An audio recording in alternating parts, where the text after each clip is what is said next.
Hello, welcome to another edition of the Pace Report. I'm Brian Pace, reporting live on the World Yacht at Pier 81 here in New York City overlooking the Hudson River. As part of the 2012 Birdland Django Reinhardt Festival, the Hot Club of Detroit will be performing selections tonight off their brand new Mack Avenue's record release, Junction. And what these guys have been doing since 2003 has they've been carrying on the lineage and the tradition of Gypsy Jazz, as well as the legacy and the guitar stylings of the legendary Django Reinhardt. Tonight, I sat down with a couple of the guys of the Detroit Hot Club. We talked about the brand new record. We talked about the style and what makes Gypsy Jazz, as well as what Django Reinhardt means to jazz.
Congratulations on this brand new album, Junction. It seems like you guys are continuing the legacy of the Hot Club, and this record's a progression of what you guys have been doing since 2003. Yes, it is, and every record is kind of just a few more steps up on the ladder for us, and kind of each record is a little bit more and more revealing, I think, of ourselves, and I think this record really reflects our personalities, our musical tastes as collectively as a unit and as a band. We're not your typical jazz band where you have a soloist and a backing band or whatever. We're all in this together, and that's the way I wanted this band to be and organized, and we're really just being ourselves. Tell me about the collective process of really coming up with your own renditions on Django's compositions, as well as coming up with new music for the Hot Club of Detroit. Well, I mean, our music, the inspiration behind it is Django Reinhardt. It starts there, but it's not only that. We believe that if Django was alive today, he'll be playing the music of today. So now you have so much music is out there, from pop, rap, fusion, avant-garde, free jazz, classical music. There's so much that's out there that it's inspiring.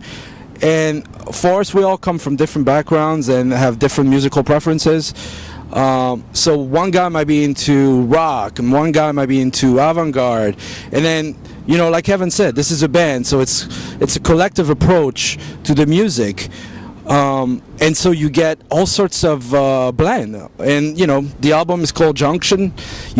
Obviously many styles collide into each other and create this, you know, it's a medley of different things of who we are. We, little by little, our projects are becoming, you know, it identifies with us more and more. You know, I've heard you guys do Fish. I mean, and you're laughing, but I mean, it's fresh. I mean, I think, like you said, Django would have done something like that if he was living today. And I mean, I like how you guys are bringing contemporary music into this fold. Yeah, you know, this music, there is no demographic for it. There's people of all ages love this music, and I come from the background that, you know, jazz is everything. You know, I don't really see anything not being jazz. You know, improvisational music is jazz, and there's no reason why we shouldn't be able to incorporate some of the modern sounds that aren't particularly present in the jazz world. You know, such as the great rock band Fish. I understand this record also too is pretty much a grieving process for you guys. You guys, your bassist from the beginning was in a major car accident. Yes, this happened last year, July 26th, I believe. And Andrew Kratzas was our bass player, and he had this tragic accident. Luckily for us, him and his girlfriend, fiance, are doing better now, and every day, you know, one day at a time, as they say. But it's really, he's been making good progress health-wise.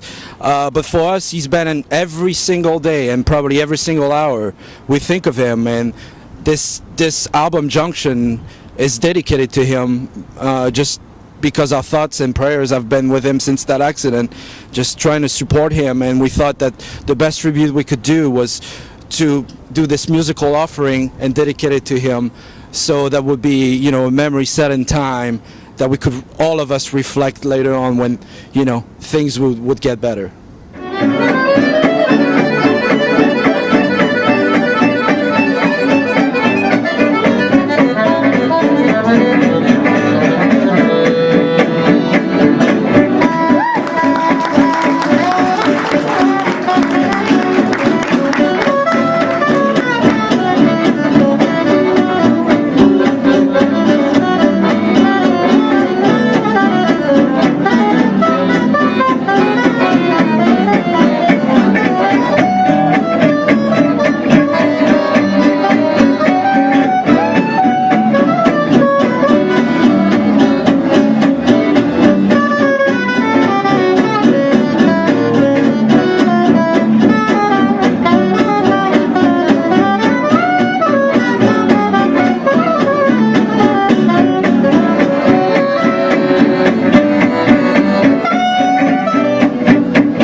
understand that Django's guitar style was, and this music is very, very hard to play. I mean, this is not like swing or bebop. But I understand that you guys studied the music and you guys ordered some guitars from overseas, and then you guys just started woodshedding. Yeah, exactly. I mean, I got to thank the internet for that, because, you know, it was very hard for me to find a Gypsy style, Django Reinhardt style guitar, you know, but, and, you know, because of the internet, I was able to find a store in the Netherlands, actually, that sold these guitars, and I saved up for a whole summer. I think I was cutting lawns, I think, in Detroit, and ordered my first guitar, you know, and picked this thing up and was like, how do I even play this thing, you know? It's just so different than anything I had played in my life, you know, the American style acoustic guitars or electric guitars, and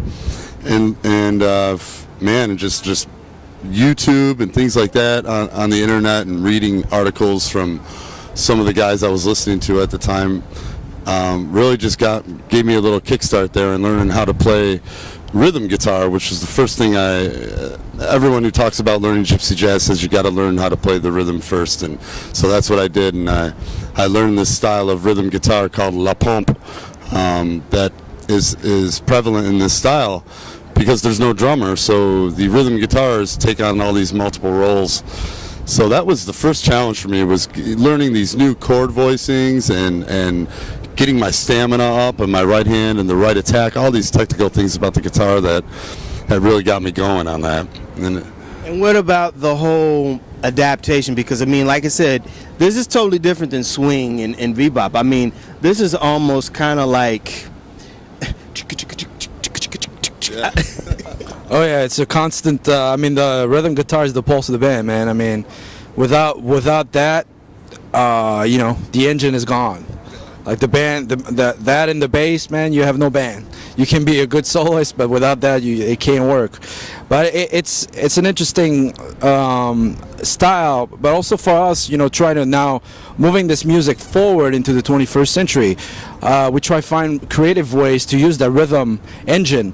And not necessarily just stay in the, you know, constant 4/4 like traditional beat, which you know we've been incorporating some odd meters and also, you know, subdividing over the bar, and it's been fun because it opens things up, because a lot of times this 4/4 thing can just lock you into one thing, but when you start listening to other music and then you know, just combine it with that, you can actually open things up and make things a little more contemporary, which is what we try to be about, what we're about.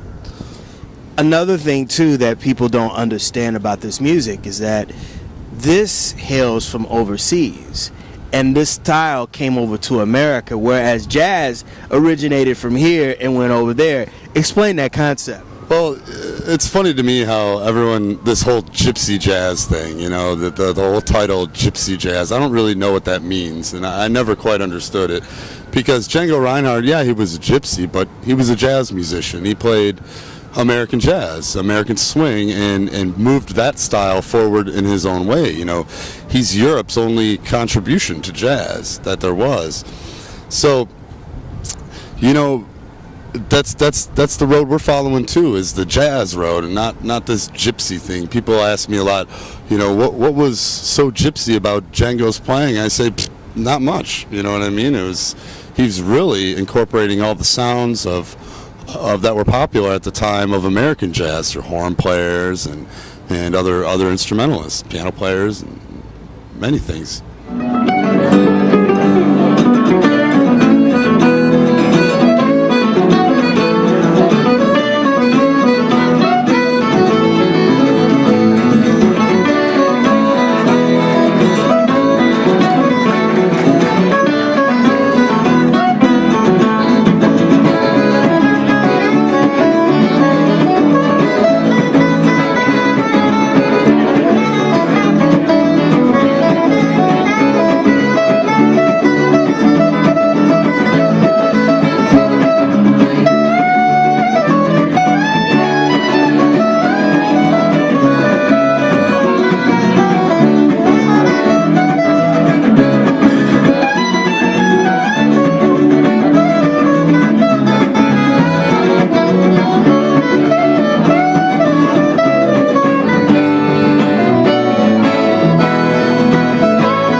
How do you interpret the Hot Club of Detroit now versus the original Hot Club of the 30s and 40s, style-wise as well as the music of today versus now?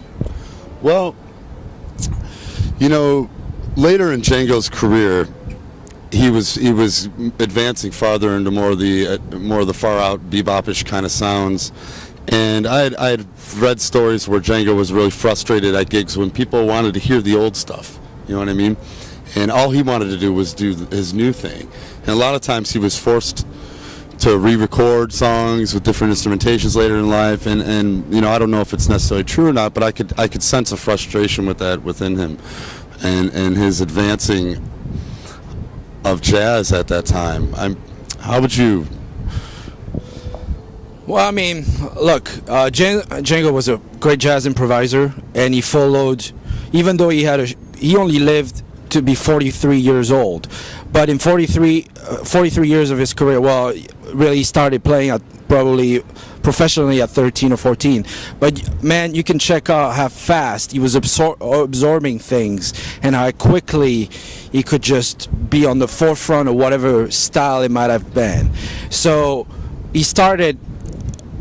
The story goes like one of the first records he ever checked out was Louis Armstrong and Eddie Lang and people like that. So at the time he was only playing traditional French music, but as soon as he heard that, many months after that, he was already like, he could get a hang of it. And then later on, like you see him absorbing like Duke Ellington and things like that, and his playing is changing at just tremendous speed.